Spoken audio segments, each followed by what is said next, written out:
మన దేశ మాజీ ప్రధానమంత్రి శ్రీమతి ఇందిరాగాంధీ గారి 108వ జయంతి సందర్భంగా తెలంగాణ రాష్ట్ర ప్రభుత్వం 1 కోటి మంది మహిళలకు 1 కోటి చీరల పంపిణీ. తెలంగాణ రాష్ట్రంలో ఆడబిడ్డలందరికీ తెలుసు, పుట్టింటి వాళ్ళు పెట్టే సారె, సోదరులు గాని తల్లిదండ్రులు గాని ఆడబిడ్డలకు సారె పెట్టి చీర పెట్టడం అనేది మన సాంప్రదాయము.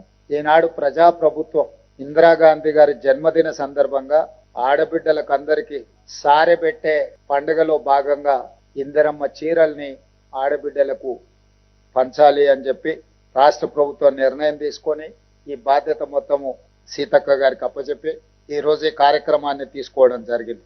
ఇప్పటి వరకు మహిళా సంఘాలకు సంబంధించిన జిల్లా సమైక్య గాని, మండల సమైక్య గాని, గ్రామ సమైక్య గాని అందులో ఉండే సభ్యులకు ఎలాంటి డ్రెస్ కోడ్ లేకపోవడం వల్ల సమైక్య సమావేశాలకు వెళ్ళినప్పుడు కూడా వాళ్లకు గుర్తింపు అనేది లేకపోవడము, గత ప్రభుత్వంలో వాళ్లకు సరైన ప్రోత్సాహకాలు కూడా రాకపోవడము, వడ్డీ లేని రుణాలు గాని ఇతర కార్యక్రమాలలో కూడా వాళ్ళ పట్ల కొంత నిర్లక్ష్యం వహించడం జరిగింది. దాన్ని సరిదిద్దాలన్న ఉద్దేశంతో మన ప్రభుత్వం ఈనాడు ఈ కార్యక్రమాన్ని తీసుకొని ఈ వీడియో కాన్ఫరెన్స్ లో ఉప ముఖ్యమంత్రి గారు, సహచర మంత్రివర్గ సభ్యులు, రాష్ట్ర స్థాయి అధికారులు, అన్ని జిల్లా కలెక్టర్లు, జిల్లా సమైక్యలతో సహా ఈ రోజు ఈ సమావేశాన్ని ఏర్పాటు చేసుకోవడం, ఈ వీడియో కాన్ఫరెన్స్ లో కొన్ని అంశాలను అధికారులకు అదేవిధంగా మహిళా సమైక్య అధ్యక్షులకు అందరు కూడా సూచన చేయాలి.